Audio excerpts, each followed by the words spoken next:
ပရိသတ်များအားလုံးပဲမင်္ဂလာပါရှင်။ကျမတို့ရဲ့ Zoo Audio Book YouTube Channel ကနေကြိုဆိုလိုက်ပါရရှင်။ဒီနေ့မှာတော့ပရိသတ်များကိုတင်ဆက်ပေးခြင်းတဲ့အချစ်ဇလံလေးကတော့စာရေးသူခိုင်စာဝင်းရေးသားထားတဲ့ကိုယ့်ရဲ့ကောင်းကင်ဆိုတဲ့ဇလံလေးကိုတင်ဆက်ပေးသွားမှာပဲဖြစ်ပါရရှင်။ဒီဇလံလေးကိုမစတင်ခင်မှာကျမတို့ရဲ့ channel လေးကို like and subscribe လေးလုပ်ပေးအားပေးသွားဖို့အတွက်တောင်းဆိုပါရစေရှင်။အသစ်တွေဒီတိုင်းမှာလည်းသိရှိအောင်လို့ဘေးနား notification လေးကိုနှိပ်ပြီးတော့အားပေးသွားကြပါအောင်ရှင်။ဟုတ်ကဲ့အားပေးခဲ့ကြတဲ့ပရိသတ်များအားလုံးကိုအထူးပင်ကျေးဇူးတင်ရှိပါတယ်ရှင်။ဒါဆိုရင်တော့ကျမတို့ရဲ့ဇာတ်လမ်းလေးကိုစတင်လိုက်မယ်နော်။ channel ကိုကောင်းဆိုင်လိုက်တာနဲ့သူကဖြတ်ခနဲ့ကောင်းပေါ်ကခုံစင်လိုက်ပါရင်ခင်မေပြီးတည်တက်လာပါတဲ့နှစ်ထပ်တိုက်ကြီးကိုကြည့်ပြီးသူချက်ချင်းသဘောကျသွားပါတယ်။သူအတွက်22နှစ်ပြည့်ဝင်းနေအတွက်ဝယ်ပြီးထားခဲ့ပြီးအပေါ်ထက်တစ်ထပ်လုံးကိုသူစိတ်ကြိုက်သုံးလို့မောင်မီနဲ့ဒေရီကခွင့်ပြုပေးထားပါတယ်။သူဟာဟေးကနေအော်ပြီးအပေါ်ထက်ကိုပြေးတက်လာပါတယ်။လေကားထိပ်ကိုရောက်တော့သူ့ရဲ့ပြောကထိတ်ဆုံးရောက်သွားတယ်။သူတနေ့သားရွှဲကမောင်မီကသူ့ကိုပွင့်ချပြီးရိုက်ထားတဲ့တပုံကလေကားတက်တဲ့မှာချိတ်ထားတာဖြစ်ပါတယ်။သူခန်းထဲမှာလေကြည်ပြာရောင်ငရုတ်လေးတွေကလေတိုက်တိုင်းရင်းနှွေနေပါတယ်။သူရမ်းချက်တဲ့ငရုတ်လေးကိုတိုးထိကစားပြီးခလေးတယောက်လိုခုံပေါင်းနေမိ။ဒေရီ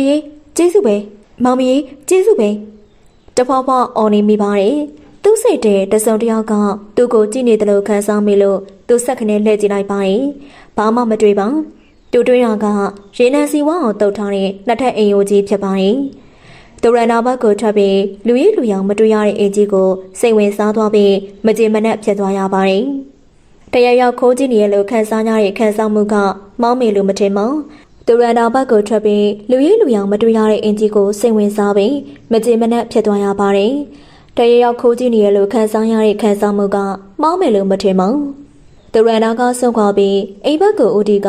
ခြေသုံးလန့်ခန့်လမ်းလျှောက်ပြီးဆက်ကနေနောက်ကိုလှည့်ပြန်ကြည့်ရင်တွေ့ပါပြီ။အပေါ်တက်သူ့ခန်းနဲ့ဒီကတ်တဲ့ရန်နာပေါ်မှာကြီးမားတဲ့စင်ဝကြီးတစ်ခုရှိပါတယ်။အဲ့ဒီပန်းအောင်မှာပုတ်ဝင်သွားတဲ့ခေါင်းလေးကိုတေချာမြင်လာရပါတယ်။အကြည့်တစ်ခုကိုတခုခုလှုပ်အောင်မှကျောက်စရိတ်ကဲတစ်ခုကိုယူပြီးပေါက်လိုက်ပါတယ်။ဟိတ်ဘာချောင်းကြည့်နေရလဲ။ကဲလုံးကစင်ဝနာကိုကြောက်သွားတော့လဲဘသူမှထွက်မလာ။သူမကြည့်နဲ့လို့နောက်ထပ်ကဲတလုံးပြတ်ပေါက်လိုက်ပါတယ်။ဘသူလဲငါ့ကိုချောင်းကြည့်နေရ။စင်ဝပေးမှရိတ်ကနေပေါ်လာတဲ့ကောင်မလေးကိုသူအံ့ဩသင့်စွာငေးမောကြည့်မိရင်ဒူးစင်နာနီးပါးရှိနေတဲ့သပင်ရှည်တွေကိုပိုင်ဆိုင်ထားတဲ့ကောင်မလေးကသူ့ကိုကြောက်ရွံ့တဲ့မျက်ဝန်းတစ်စုံဖြင့်တစ်ချက်ကြည့်ပြီးဖြတ်ကနေထွက်ပြေးသွားပါတယ်။ကောင်မလေးရဲ့မျက်ဝန်းဝိုင်းတွေကသူ့ကိုအရန်ကြီးကြောက်ရွံ့နေမှသိတာလာပါတယ်။အောင်မသူ့အမြချောင်းကြည့်ပြီးသူ့ကပဲကြောက်ရရရှိသည်။သူစိတ်တူစွာရေရွတ်ပြီးမှန်ရှိမှရက်လိုက်ပါရင်မှန်နေပေါ်နေတဲ့သူ့ရုပ်ရည်ကကောင်မလေးတိုင်းဒီပါပတ်သက်ခြင်းနဲ့ရုပ်ရည်မျိုးဖြစ်ပါရင်ဒါနဲ့တော့သူ့ကိုလက်ပြေးရတယ်လို့မကြင်မချမ်းရေရွတ်လိုက်ပါရင်ပြီးတော့ကောင်မလေးရဲ့ချစ်စွဲရုပ်လေးကိုမြင်အောင်ပြီးမကြင်တဲ့စိတ်ကရောကျသွားပါတယ်။ဒီချမ်းမနေရာကြပြီးဖြစ်တဲ့ခြာဆောက်ဦးညိုကိုတွားမိမှဖြစ်တော့မယ်။အဲဒါကြောင့်မလို့သူဟာခြံလေးကိုမြင်မြန်ပြေးဆင်းလာမိပါတယ်။သူမကြောက်လိုက်တာကပြောစရာမရှိပါ။ပန်းကိုကင်ထားတဲ့လက်တွေကတဆက်ဆက်တုံနေပါတယ်။နောက်ထပ်ကဲတလုံးသူမခန္ဓာကိုယ်ပေါ်ကျလာတဲ့အချိန်မှာသူမဘလို့မှစက်မပုံရတော့ပါ။ရှိသမျှအားရင်ကိုစုပြီးထားရလိုက်ပါတယ်။ပြီးရင်ခါကောင်လေးကိုကြောက်ရွံ့စွာရင်ဆိုင်ကြည့်မိသူကိုစောင့်ကြနောက်ကျင်ရေးတန်းနေတဲ့ကောင်လေးရဲ့နှကန်းကိုတခဏတော့သူမမုံမိပါတယ်။သူမရန်ဒါမတစ်စင်အခန်းထဲပြင်းဝင်တဲ့တခဏမှာပဲသူမအတွက်ကြောင်မြင့်လုံးနေလို့ထင်လာပါတယ်။ကရင်မော်တက်ပြီးသူမတကူလုံးကိုစောင့်တထအောင်မှလုံခြုံစွာဖွက်ထားလိုက်ပါတယ်။ဒီတော့မှသူမနည်းနည်းအကြောက်ပြေတယ်လို့ဖြစ်သွားရင်ဒါသူမမှာကြောက်စိတ်ပေါ်လာတိုင်းလုံနေကြောင်အလုပ်တစ်ခုဖြစ်ပါတယ်။ဆောင်းကောင်းစားချေဆုံးလုံအောင်ချုံပြီးကိုင်းဒီမှာသူမကြောက်စိတ်ပြေးပြောင်းတယ်လို့ထင်ပါတယ်။မမဘာတွေကြောက်နေပြန်တာလဲ။ဘာမှမကြောက်ဘူး။ရှင်နဲ့ရွယ်မောင်လေးလင်းညို့ကိုသူမညာလိုက်ပါတယ်။မကြောက်ဘူးတော့ပြောနေအောင်ဆောင်းကမခွာပါသေး။မမတခုခုကြောက်နေတာသားသိပါရဲ့။မကြောက်ပါဘူးဆို။ကြောက်ပါတယ်မလိမ့်နဲ့။ဆောင်းကိုအတင်းဆွဲနေလို့လင်းညို့မလုံးနဲ့နော်။မမကြောက်တယ်လို့ဝင်ခံမဆွဲတော့ဘူး။ကြောက်တယ်အဲ့ဒါဘာဖြစ်လဲ။သူမကြောက်တာကိုသဘောကျတယ်လို့တီးနဲ့ရင်းနေတဲ့လင်းညို့ကိုသူမမျက်စောင်းထိုးလိုက်ပါတယ်။မမဟိုဘက်ချောင်လူသစ်တွေပြောင်းလာရသေးလား။နေရောဘလို့လုပ်သိရလဲ။တားချန်ထဲကနေချောင်းကြည့်ရင်တွေ့ရပေါ့။ဘယ်နေရာမစုံသူတီးသူတန်လှုပ်တတ်တဲ့လင်းညို့လေးကိုဒီတခါတော့သူမအပြစ်မမြင်မိပါ။မ မမတို့အရွယ်လောက်ရှိအကိုကြီးချောချောတယောက်ကတားတို့အိမ်ကြောင့်ဦးညိုယိုမေးနေရင်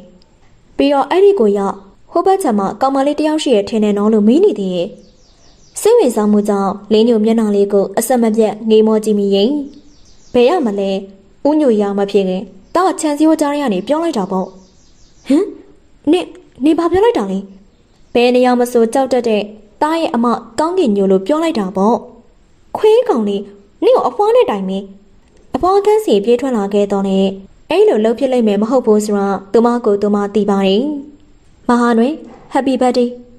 ဒီနေ့သူမွေးနေ့ကိုတငယ်ချင်းတွေနဲ့တွေ့မှဒိန်းနဲ့မောင်မီကကျင်းပပေးပါတယ်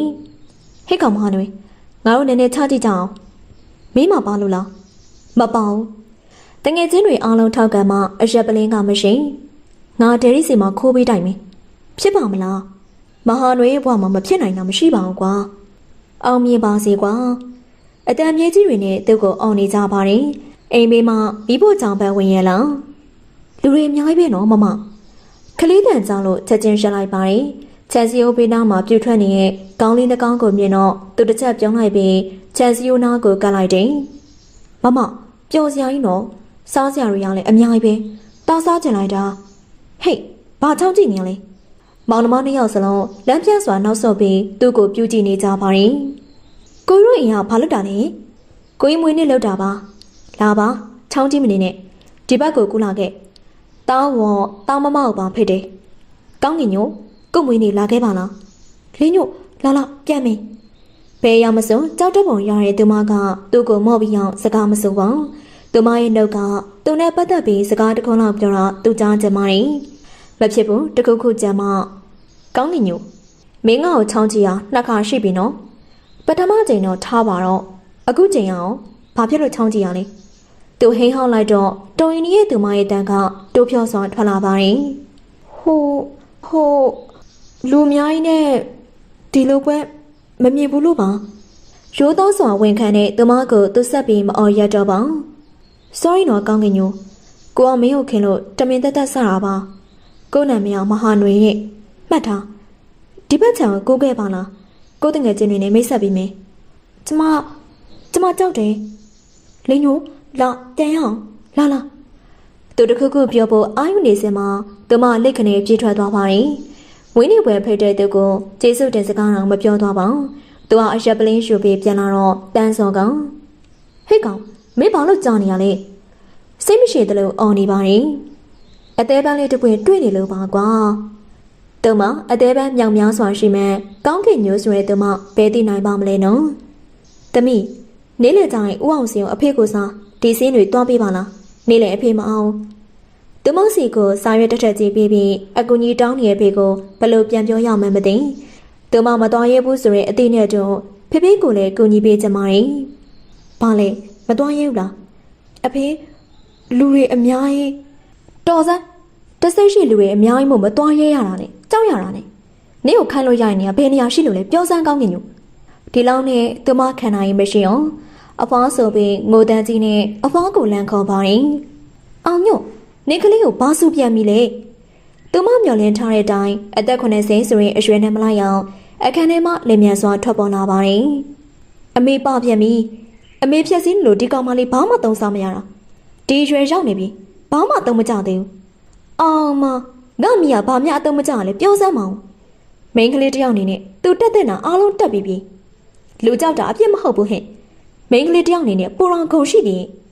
ဖွားဖွားရဲ့ရှေးရိုးရအဆွဲလန်းကသူမအတွက်တော့အားစီးဖြစ်ပါတယ်အမေတို့ကမဟုတ်တော့ဆိုတာတတိထောင်ဘယ်ခေတ်ရောက်အေးမိန်းကလေးတယောက်အင်ဒရီရှိနဲ့ကြောက်တတ်တာအပြစ်မဟုတ်ဘူးအောင်ညွန့်နေစီးပွားရှာနေလို့ငါမြင်လို့မဟုတ်ဟုတ်ပြီဖွားပြောပြီသူစိတ်ထဲကနေအပြက်သက်ကိုထောက်ကန်နေမိပါတယ်တော်ပြီမိယာအမေမြေကိုခိုင်းလို့မရမယ်တိသားနဲ့ခိုင်းမိတာဝကျွန်တော်မှားပါတယ်သူမဖေကစစ်ပြတ်စွာခေါင်းခါပြီးမိခင်ဆိုတဲ့အတင်းနဲ့အဖွားကိုအလျှော်ပေးနေကြဖြစ်ပါတယ်မြည်လာဖွားဖွားကိုခေါင်းရှင်းပြီဟုတ်ကဲ့ပါအဖွားနောက်မှသူမတွတ်တွတ်လက်လက်ပင်ထားလိုက်သွားရင်အဖေသူမကိုမကြင်မနဲ့လိုက်ကြည့်နေမယ်ဆိုတာသိတော့သူမကြောတွန်းသွားပါတယ်သူမပါကြောင့်အရာရာကိုမလုံရဲမကန်ရဲ့အကြောင်းကြီးကြောက်တန်းရလဲတွေးမိရင်မကြင်မနဲ့ဖြစ်သွားရပါတယ် သူမရဲ့ဒူရီတော်တငယ်ချင်းတူတူကပင်သူမရဲ့အကြောက်ကြီးမှုကိုအံ့ဩယူရပါတယ်။ဘာကမှကြောက်လန့်တတ်ပုံမပေါ်ပဲရင်းနေတတ်ပုံရှာတဲ့သူကိုသူမအားကြပါတယ်။ဒယ်ရီမောင်မီတွားပြီ။ကျေလောင်တဲ့အတန်ကြောင့်သူမပရင်းပေါင်းမှတစ်ဆင့်တစ်ဖက်ခြံကိုကြည့်လိုက်မိပါတယ်။ကျင်းမောင်မီအပြောင်နုလေးကိုတီရှပ်အနက်နဲ့တွဲဖက်ဝတ်ဆင်ထားတဲ့မဟာတွေကစောင်းချိုးကိုကင်ပြီးပြေးထွက်လာပါတယ်။အိုးသူ့ကိုကြည့်ရတာပေါ့ပေါ့ပါပါလေးပါလား။မဟာတွေတစ်ချက်ရှိပြီးသူမခံဘက်ကိုမော့ကြည့်ရမြင်တော့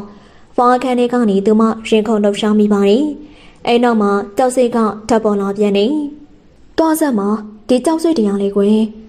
တခါတလေတော့သူ့ရဲ့မျက်ဝန်းတွေကိုသူမတတိရှိရှိနဲ့ရင်ဆိုင်ကြည့်ကျင်လာပါတယ်။သူ့နာမည်ကမဟာနွေရဲ့သူ့နာမည်ကိုတူကိုပြောပြစင်မှာပဲတူမျက်နှာနီးမြန်းနေပါတယ်။ဖះကြီးနေပေတော့များတိသွားလဲ။နေရဲ့ကြောက်တက်တဲ့စိတ်တွေဘယ်ရောက်ကုန်တော့လဲ။ငါမမေးပါဘူးသူ့ဘာသာသူပြောတာ။အေးပါထားပါတော့။ဟဲ့နေခံကသူ့ခံနဲ့တက်ပါလား။ဟုတ်တယ်လေ။အဲ့ဒါကြောင့်ရန်တာတကားကိုပိတ်ထားတာပေါ့။ကြောက်တယ်ပေါ့လေ။သူနဲ့ရင်ဆိုင်ဖို့သူမအလိုလိုကြောက်နေရကအစမ်းတော့မဟုတ်ပါဘူး။အခန်းထဲကသူမအိယာပေါ်လဲလိုက်တာနဲ့သူခန်းကိုရှင်းလင်းစွာမြင်နေရပါတယ်။မနက်တိုင်းငှက်ပြရုံလေးတွေနဲ့အရင်ဦးဆုံးတိုးထိကစားတတ်တဲ့သူ့ကျင်ကိုသူမတိတ်တခုလေးငေးမောကြည့်ရတာကအလုပ်တစ်ခုဖြစ်နေပါတယ်။တွားမယ်ကောင်းကင်ညိုနောက်ကျနေမယ်။ချန်စီယိုဆက်နာမှာတီရှပ်ဖြူလှလှလေးဝယ်ပြီးစောင်းအချိုးကင်ထားတဲ့သူလည်းကြောင်းသွားတော့မယ်ထင်ပါတယ်။ကောင်းကင်ညိုကြောင်းသွားပြီလား။ဟုတ်ကဲ့ဒီစကားပြောရတာကိုပဲသူမကအကြီးကျယ်ထိတ်လန့်သွားတဲ့အတွက်ကားတကားဖွင့်ပြီးဝင်နေလိုက်ပါတယ်။မဟာနွေစွာသူလား။ဟုတ်တယ်။မြင်ဘူးသူလိုပဲ။တူတနေရာမှာမဟာနွေကိုတွေ့နိုင်ပါတယ်။ဒါအစမ်းမဟုတ်စန်းနေရာကသူမနှလုံးသားတွေထင်းချုံမြအောင်လောက်ခါနေခြင်းပဲဖြစ်ပါတယ်။ကားတွေကလည်းဒီနေ့မှမီးပွိုင်းအရန်မိနေပါတယ်။မီးပွိုင်းကိုဖျက်ချော်ဖို့စူးစမ်းနေရဟာတုံးကောက်ရှိပြီမလို့မအောင်မြင်သေးပါဘူး။နောက်တစ်ခေါက်သာထပ်မိရင်တော့ငါတော့ချွေးနဲ့သာရေချိုးပြီးသားဖြစ်ပြီ။မင်းရလေကွာမောင်ရတဲ့သူမှအားမနာမောင်တဲ့သူကအပူကိုတိတ်ပြီးခရီးမဆိုင်မိဘူးလေမင်းသွားရမယ်ငရေပြဒီထက်တောင်ပူသေးရဲ့ခွေးကောင်ချိုးကြီးကသူ့ကိုလှလှပပမြစ်တာပို့ပါတယ်သူကအားရပါရရှိမောင်ရဲ့ဘေဘီကိုမျက်လုံးကစားမိရင်ကောင်းကင်ညိုမိဘရဲ့တစ်ဖက်ကမ်းမှာတောက်တောက်လေးရက်နေတဲ့ကောင်းကင်ညိုကိုမထင်မှတ်ပဲတွေ့လိုက်ပါတယ်တစ်ဖက်ကမီးစိမ့်နေတော့လေသူမကဖြတ်သွားခြင်းမရှိပါဘူးဒီတိုင်းတောက်တောက်လေးရက်နေလူတွေသာကုံသွားရင်သူမကမလုံမရှမ်းသူမကြောက်နေတာလားလို့တွေးမိပြီးသူစိတ်ပူသွားပါတယ်ဒုက္ခပါပဲဘာဖြစ်တာလဲချွေဒီကောင်မေးမောင်းသွားတော့သူမနဘေးရောက်သွားတာနဲ့စိုးရိမ်စွာလှမ်းခေါ်လိုက်မိရင်ကောင်းကင်ညိုသူ့ဖြက်ကနေမော်ကြီးရဲ့သူမရဲ့မျက်ဝန်းထဲမှာမျက်ရည်ကြီးတွေဝေးနေရမြင်တော့သူ့ရင်နဲ့ဘာဖြစ်သွားမှန်းမသိသူမရှိကမမမမက်ရက်တီပေးခြင်းနဲ့စိတ်ကအလိုလိုပေါ်လာပါတယ်လမ်းကူးမလို့လားသူမကမောမကြည့်ပဲကောင်းကြီးပြပါတယ်လာသူချက်ချင်းကောင်းကင်ညိုရဲ့တွေ့ရကောင်းဖြစ်သွားပါတယ်သူမလက်တစ်ဖက်ကိုစုပ်ကိုင်းပြီးလမ်းကိုဖြတ်ကူလိုက်ပါတယ်ပြီးရနောက်မှာတော့အေးဆိုင်ကိုဦးတီခေါ်သွားပါတယ်ဒီမထိုင်ဘယ်လိုလုပ်ဒီရောက်နေရလဲအဖေခိုင်းလိုက်တာဟိုဘက်ကမှအလုပ်ကိစ္စတစ်ခုခိုင်းလိုက်တာလာတော့ကားနဲ့ပို့ပြီးတော့အဆင်ပြေကားကလည်းကိစ္စရှိတော့မဆောင်တော့ဘူးအဲ့ဒါနဲ့ကောင်းကင်ညိုကအဖေကိုခါတိုင်းဝိုင်းကူနေကြလားမဟုတ်ဘူးဒီနေ့မှအဖေကအတင်းခိုင်းတာနဲ့ကျမအဖေကိုကြောက်တာနဲ့လှုပ်ပေးမယ်ပြောမိရင်အခုထိကြောက်ရဟန်မပြောက်သေးရဲ့သူမရဲ့ပုံစံကတနာဖို့လေးကောင်းပါလေရီစရာလေးကောင်းနေကောင်းကင်ညိုဖေနောက်တစ်ခါခိုင်းလှုပ်ပေးအောင်မလားဟဲ့မလှုပ်ပေးအောင်ခလေးတယောက်လိုနှကန်းစုပ်ပြီးပြောတော့သူတဘောကြောက်စွာရေးမိပါတယ်ကောင်းကင်ညိုအပြည့်ကိစ္စနာကအပြေအောင်တက်တောင်မှတာလွန်သေးရဲ့လို့သူထင်ပါတယ်ကိုလည်းအိမ်ပြန်မှာအတူတူပြန်တော့ပေါ့ဟုတ်ကဲ့တက်စီမောင်းသူရဲ့ဘေးမှာသူထိုင်ပြီးသူမကိုကားနောက်ခန်းမှာထိုင်စေပါတယ်မဟာနွယ်ကျေးဇူးတင်ပါတယ်နေမြန်းနေရဲ့သူမမျက်နှာရှက်နေရလားကြောက်နေရလားရုပ်တရက်သူမသိနိုင်တေကြတာကသူ့ကိုမရေတရေကြည့်နေတဲ့သူမရဲ့မျက်ဝန်းတွေကဝိုင်းလက်ကြည့်နေပါတယ်ဒီမျက်ဝန်းတွေကနောင်နှစ်ပေါင်းများစွာထိသူ့ကိုစိုးမိုးထားလိုက်မယ်လို့အခုချိန်မှာသူဖယ်ထင်ပါမလဲနော်အိမ်ရောက်တော့အမေကိုတိုင်ပြောတယ်အမေပြီးကိုဆူလိုက်တာကပြောစရာမရှိပါဘူးအိမ်ခန်းထဲဝင်ပြီးသူ့ခန်းကိုကြည့်လိုက်တယ်ခါတိုင်းဆိုရင်လက်ပြရုံလေးတွေတိုးတိကစားနေတတ်တဲ့သူကဘာတွေစဉ်းစားပြီးငြိမ်နေရမသိသူဘာတွေစဉ်းစားနေရဲဆိုတာသိကျင်လိုက်တာသူခန်းကပြန့်လွင့်လာတဲ့တခြင်းကိုနားထောင်ရင်က if love it blind နဲ့ဘလောက်လာတဲ့စကားလေးလေတချင်တစ်ပုတ်ကိုပထမဆုံးချိန်ဖြင့်လေးလေးနက်နက်နားထောင်ရင်သူခမ်းမငရုတ်လေးတွေကိုသူမစိတ်ထဲကနေရေယုံမိပါတယ်တစ်ကောင်နှစ်ကောင်သုံးကောင်ရေရွရင်ရေတွက်ရင်းနဲ့သူမအိပ်ပျော်သွားပါတယ်ဘာလဲမင်းရဲ့အသေးပန်းလေးတစ်ပွင့်ထပ်တိုးပြန်ပြီလားမတူဘူးကွကောင်းကင်ညူကဘသူနဲ့မှမတူသူ့ရဲ့ကိုယ်တော်သူပြန်ကြောက်ရင်ကြောက်နိုင်တဲ့သူမကိုသူကထူးထူးခြားခြားစိတ်ဝင်စားနေရတော့အမှန်ဖြစ်ပါတယ်ဘာမတူတာလဲကွပြောစမ်းမအောင်ဟဲ့ကောင်ယောက်ျားချင်းတော့ဝေးဝေးမှထိုင်မင်းအသေးပန်းနေဆိုမင်းဒီလိုပြောမလားမင်းကငါအသေးပန်းမှမဟုတ်တာတော်ပြီကွာပြန်တော့မယ်စတာပါကွာမင်းကလေငါ့ကိုကြောင်းလိုက်ဖို့ဘယ်ကြောင်းလဲကောင်းကင်ညိုရှိရဲ့ကြောင်းဖះရေကောင်းကင်ညိုကမင်းကိုဘလောက်ထိအောင်လွှမ်းမိုးထားလဲငါဘောတစ်ခုလုံးကိုတိုးတော့လေချိုကြီးကတော့သူခေါင်းတိုင်းလိုပဲနောက်နေရလို့ထင်ပုံရပါတယ်ဟုတ်ပြီလေဒီစကားတွေကိုမင်းရဲ့အသေးပန်းလေးတွေကိုပြောပြလိုက်မယ်ဟုတ်ပြီလားမလုပ်ပါနဲ့ကွာကောင်းကင်ညိုကငါအတွက်အရန်ထူးခြားတဲ့မင်းကလေးတစ်ယောက်ပါတတ်ပါတော့ကွာနားကြီးရေကောင်းကင်ညိုရှိရဲ့တန်းကိုတိတ်မရှာလိုက်ရပါရှေးဆုံးတန်းမှာထိုင်ပြီးဆရာတင်သမားကိုလိုက်မှတ်ကူးနေတဲ့ကောင်းကင်ညိုကအတန်းပြင်မှာသူ့ကိုမတွေ့ချိုကြီးကကောင်းကင်ညိုကကြောက်တတ်တယ်လေပြောသေးတယ်အရှေးဆုံးတန်းမှာထိုင်နေပါလားအရှေးမှာထိုင်ဆရာတယောက်ကိုပဲမြင်ရတယ်လေနောက်မှာထိုင်တော့အားလုံးကိုမြင်ရတာပေါ့လူကြောက်တတ်တဲ့သူမရဲ့သဘောတဘာဝကိုသူ့လိုလိုနားလည်မိနေပါတယ်ဘေးနာကတငယ်ချင်းကကောင်းကင်ညိုကိုလက်တို့ပြီးသူရောက်နေရကိုပြောလိုက်ပုံရပါတယ်သူမရဲ့အကြည့်တစ်ချက်ကသူ့စီရောက်လာတယ်ဖြော်တော်တဲ့အပြုံးလေးကသူမနှက်ခမ်းမှာတခဏတောင်မင်းကိုတွေ့ရတော့မှထွက်မလာဘူးမကြေမနက်ချိုကြီးကဆိုပါတယ်ကောင်းကင်ညိုကငါအတွက်ကောင်းကင်တစ်ခုပဲသူဘယ်တော့မှငါစီတိုးဝင်လာမှာမဟုတ်ငါသာသူ့စီအရောက်သွားမှာကောင်းကင်ညိုသူ့ကိုထပ်မတွေ့ရတဲ့အတွက်သူစိတ်မဆိုးမိဒီအတွက်သူပို့ပြီးတော့မှဂုဏ်ယူမိပါသေးရဲ့နောက်တစ်ချိန်ထပ်တွေ့ရကသူမရဲ့ပန်းလားပြေကျွမ်းကျင်မှုကြောင့်ဖြစ်ပါတယ်သူ့အမေအကူကြီးတောင်းလို့လင်းညိုနေတူတွေ့မှပန်းလားဆင်ပေးနေပါတယ်တမိဒီမှာကတ်ကြီးနော်အန်ဒီချက်ပြုတ်လိုက်အောင်မေဟုတ်ကိုကြီးတို့ပြန်လာပြီထင်တယ်မောင်မီဘိုင်းနေချက်ထားလိုက်ဒီမှာတရေမလေးကောင်နဲ့တရေနှစ်ကောင်ပါလာတယ်ငက်ကြီးเจ้าမင်းလူဝေးပဲစူညံစွာနဲ့ဝင်လာတဲ့အုပ်စုကိုသူမကြောပေးထားရင်ကတုံရင်နေမိပါတယ်သူ့အတန်ချက်ချင်းရက်သွားတယ်သူမရောက်ရှိနေတဲ့အတွက်အံ့ဩသွားပုံရပါတယ်ကောင်းကင်ညိုဘယ်လိုလုပ်ပြီးကြောက်နေရလဲပန်းလားပြင်ပြီးပေါ်မောင်မီအကူကြီးတောင်းပြီးခေါ်လာတာလေမောင်မီကမိဖို့ကြောင့်မှလမ်းပြောပါတယ်အတော်ပဲကောင်းကင်ညိုတငယ်ချင်းတွေနဲ့မိတ်ဆက်ပေးမယ်သူမသဘောထားကိုမတောင်းခံမဲသူလက်ခနဲ့ထွက်သွားပါတယ်ကောင်းကင်ညိုဒါအချွေဒါအတန်းစောသူကညာလီသူကကေခိုင်သူတို့နှစ်ယောက်ကတော့အစားပုတ်တဲ့မီမီနဲ့ဝင့်သည်မှတ်ထားနော်နင်တို့လည်းမှတ်ထားကြသူကကောင်းကင်ညိုတဲ့အခုချိန်ထိသူမဘသူကိုမှမော်မကြည့်ပါတခါမှလူများကြီးနဲ့မိတ်ဆက်ပြအောင်မကြုံဘူးတဲ့အတွက်လည်းအသက်ရှင်မောရတယ်လို့ကောင်းနေမူးလာတယ်လို့နဲ့မနေတတ်တော့လူများကြီးကသူမကိုဝိုင်းကြည့်နေမယ်ဆိုတာတွေးမိတော့သူမတို့ရဲ့တဖြည်းဖြည်းရှိုင်းနေလာပါတယ်ကျမပြန်တော့မယ်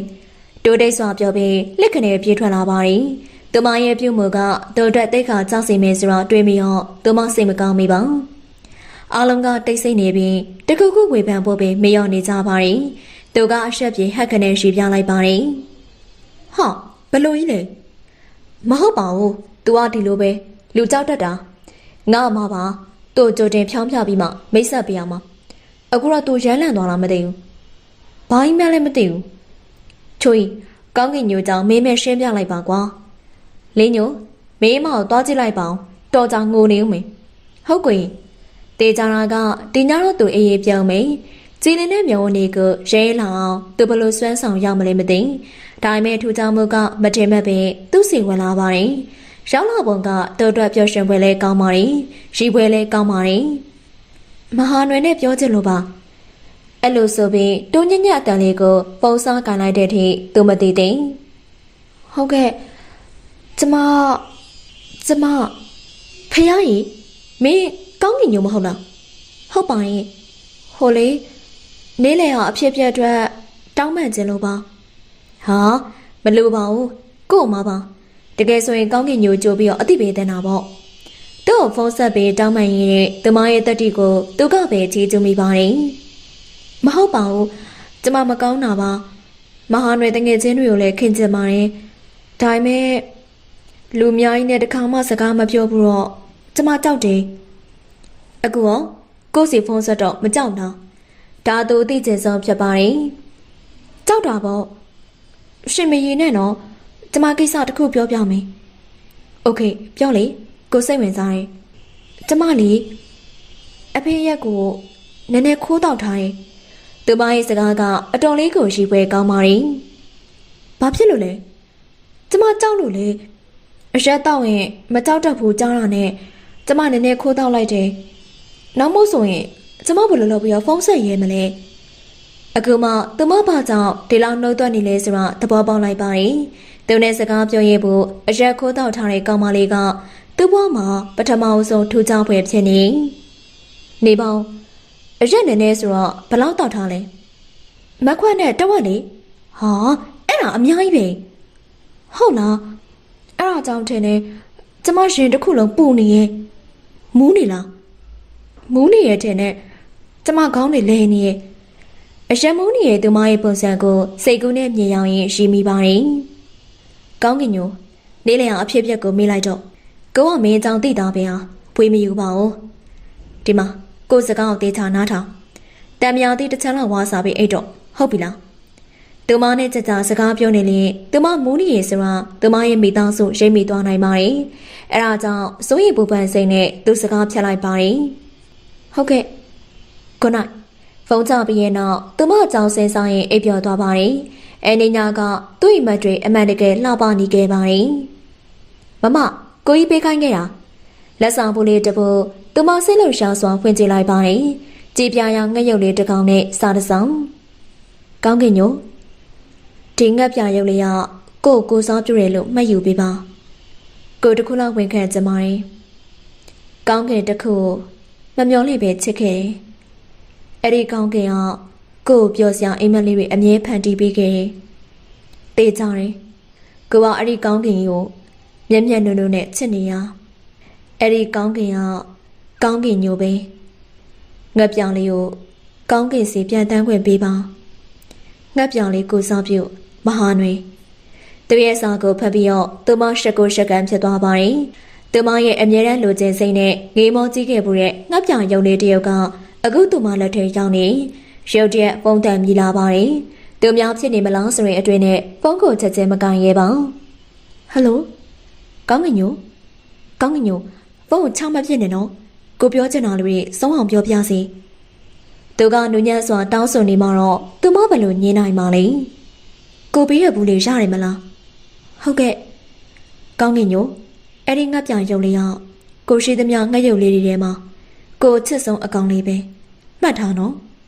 သူမရဲ့အသက်ရှူတန်းနဲ့ပြင်လာပါတယ်ကောင်းကင်ညိုအဲ့ဒီငှက်ပြရုပ်လေးကိုလုံးမှတ်ထားနော်ပြီးတော့သူကစကားနဲ့တက်လုံးပါတယ်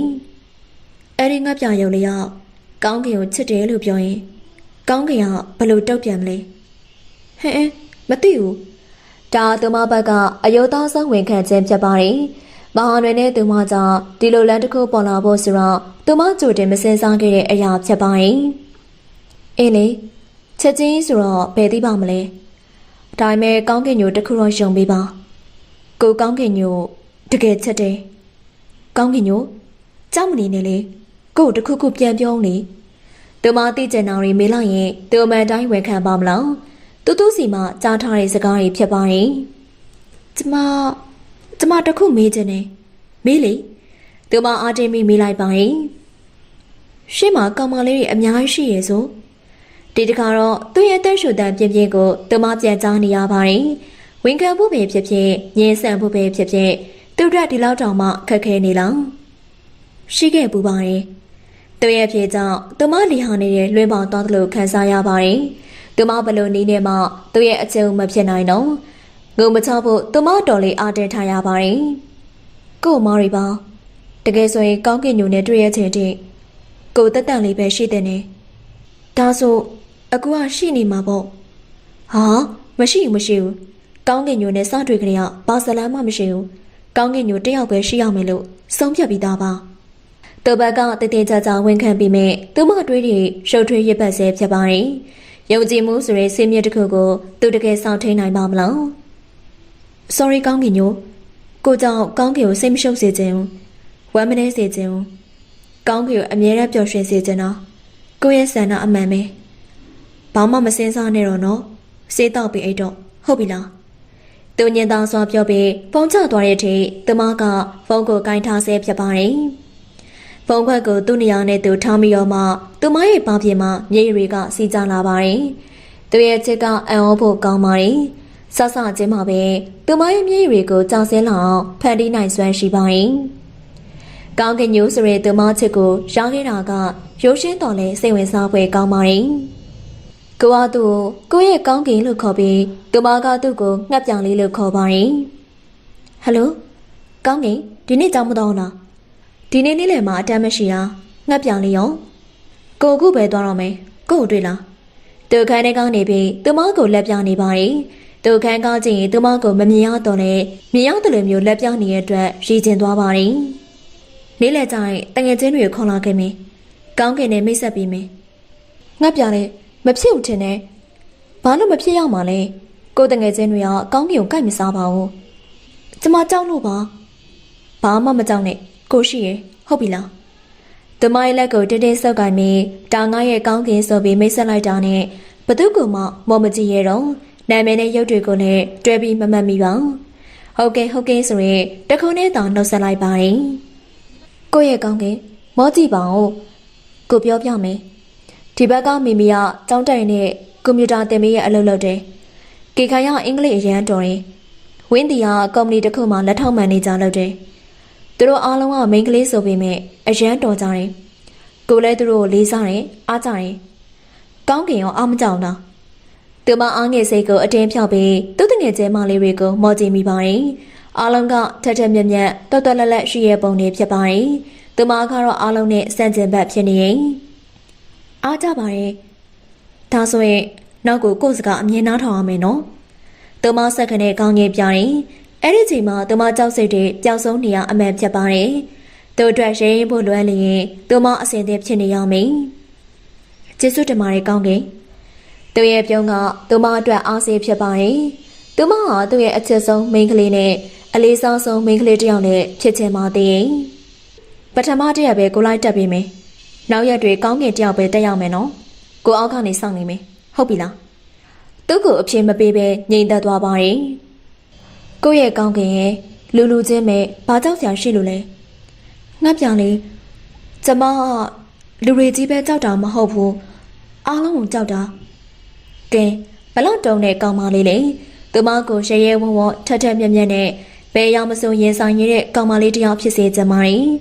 လောကကြီးမှာရင်ဆိုင်စရာဒုက္ခတွေအများကြီးရှိရဲဆိုတာသူမနည်းနည်းလေးမှသိပုံမပေါ်ပါဘူး။ကောင်းကင်လောကကြီးမှာဘာမှကြောက်စရာမရှိဘူး။မှတ်ထား။မဖြစ်ပါဘူးငှက်ပြောင်လေးရဲ့ရှင်သာကျမနှစ်ပေမရှိ။ကျမမှာဘာတတ်တိမှမရှိတော့ဘူး။ဒီမြောင်ဝန်းနေကြောင်းပဲသူအဆဆရရအလျှော့ပေးခဲ့တာဖြစ်ပါတယ်။ဒါဆိုရင်ကိုယ့်စကားနားမထောင်ပေါ့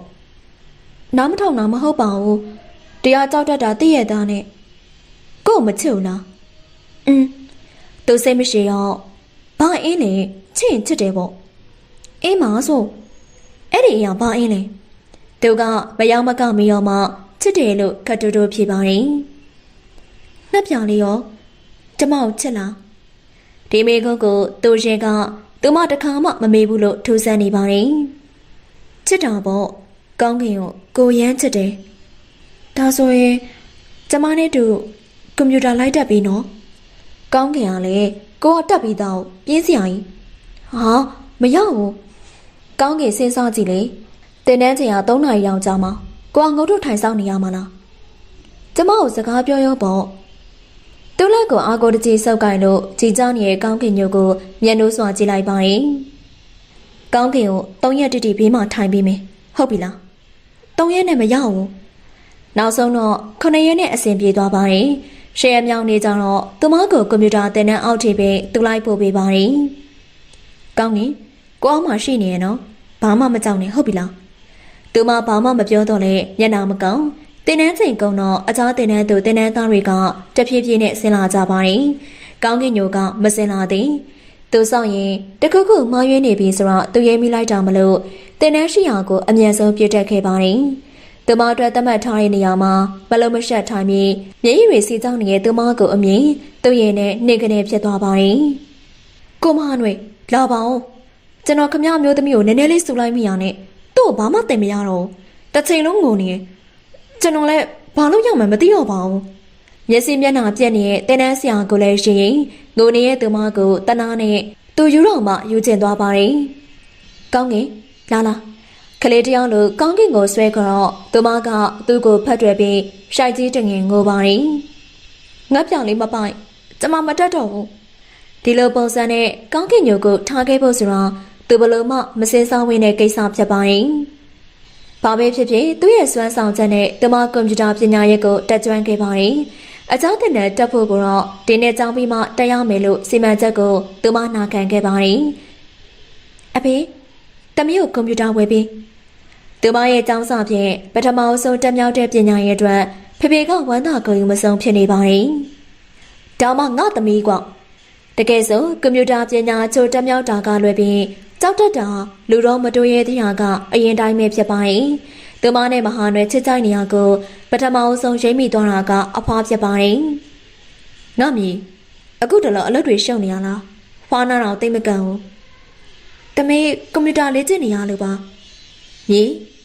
ဟိုဘက်ချန်အကောင်းလေးနဲ့မြစ်တာမြနေရမဟုတ်လား။သူမရဲ့မျက်ဝန်းတွေမှာအပြေရှာနေတဲ့ဖွားကိုမညာကျင်မောင်။ဟုတ်တယ်ဖွားသမီးလည်းအရွယ်ရောက်နေပြီပဲအချစ်တွေအောင်မစမ်းမအောင်ကောင်းလေးကသမီးပေါ်ကောင်းရဲ့လားကောင်းပါရဲ့ဖွာသူမမနေတတ်တယ်လို့ကောင်းကိုငုတ်ထားပါတယ်မကြောက်ပါနဲ့မြေတောင်းနဲ့မြေတို့မြစ်တာများနေရဘလောက်ကြောက်ပြီလဲနှစ်နှစ်ပြည့်အောင်မဲဖွာရဲ့မနှက်ဖြန်ဆိုသမီးတို့လက်ဆောင်တစ်ခုပေးခြင်းနဲ့ဘာပြရမှန်းမသိဘူးဖွာမှာပကြီးကောင်းလေးတစ်ချက်ရှိရင်မြေသဘောကြရင်ယူသွားလေပကြီးကောင်းလေးကိုမြင်မြင်ချင်းသူမအံ့ဩသွားပါတယ်ပြီးတော့ပျော်လဲပျော်ရွှင်သွားတယ်ကြည်လင်တဲ့ကောင်းကင်ပြာကြီးကိုမော့ကြည့်ပြီးငှက်ပြာလေးကကောင်းကင်ကြီးစီတရှိန်တုံးပြန်တန်းနေပုံဖြစ်ပါတယ်မြေဖို့ပေးထားတာလေဖွားနာမည်တော်ကောင်းကင်ဆိုးဆိုတဲ့နာမည်နဲ့လိုက်အောင်အဖိုးကရေးဆွဲပေးခဲ့ခြင်းဖြစ်ပါလိမ့်မယ်အဖိုးတက်မတရားဖြစ်နေမှာပေါ့မြေဖို့မှမရှိတော့ပဲဖွားတက်မလို့အပ်တော့ပါအောင်ရေးကြရင်ယူသွားဟုတ်ပါပကြီးကောင်းလေးရောင်းလိုက်တဲ့အတွက်သူမဝမ်းသာသွားပါတယ်။သူမပေးရလက်ဆောင်ကိုငှက်ပြလေးနဲ့ကြိုက်နေတတ်ပါလိမ့်မယ်။မမဖုန်းလာတယ်။ငှက်ပြညကြရင်ကေကေတို့အိမ်မှာမိဘမွေအသေးစားလေးကျင်းမမယ်တဲ့။နေလိုက်မလား။တူတူကလည်းနောက်နေပြန်ပြီ။ငါဘယ်တော့မှလိုက်ဘူးလို့လဲ။ငါသိပါရဲ့။ကေကေတို့ကမဟာနွဲကိုပါဖိတ်ထားရလေ။အဲ့ဒါကြောင့်နေကိုခေါ်တာ။ဟုတ်တယ်။ငါမလိုက်ဘူးပြောပြီးသား။မနေ့ပြန်ကြရင်သူနဲ့ငါချစ်သက်တန်းတနေ့ပြည့်ပြီးအဲ့ဒါလက်ဆောင်ပေးဖို့အောင်စီစဉ်မိပြီကြွားစရာမရှိတူတူကိုကြွားလိုက်ပါတယ်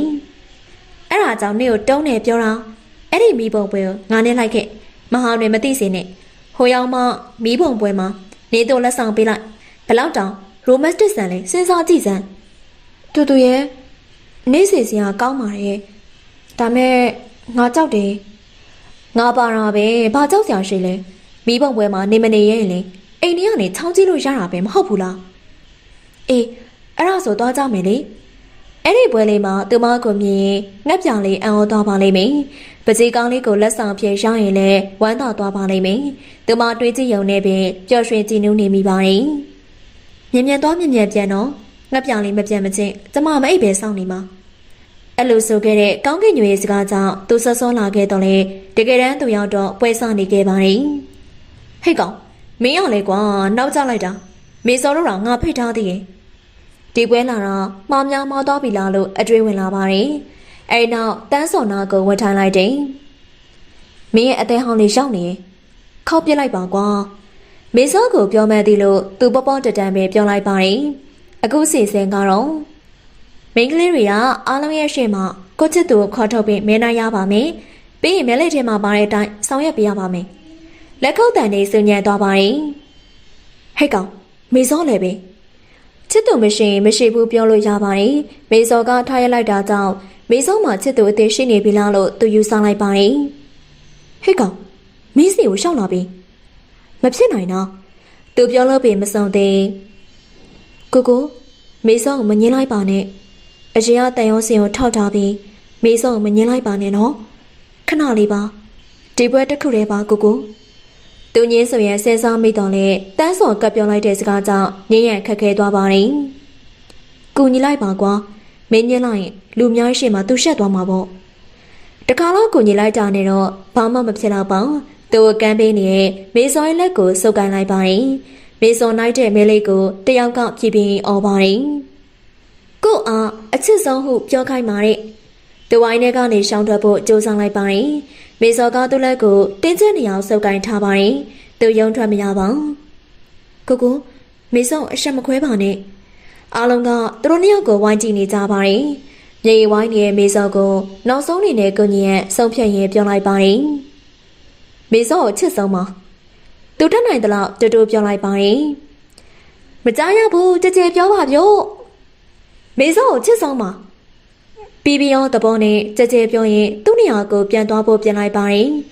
အဲ့ဒီချိန်မှာပဲသူ့အတွက်ကဘာကြီးကချက်ချလဲသွားပါတယ်ကောင်းကင်ညို့သူမကသူ့ကိုမယုံကြည်စွာအံ့ဩသဲစွာဝမ်းနည်းစွာပြီးတော့ခံပြင်းစွာစိုက်ကြည့်နေပါတယ်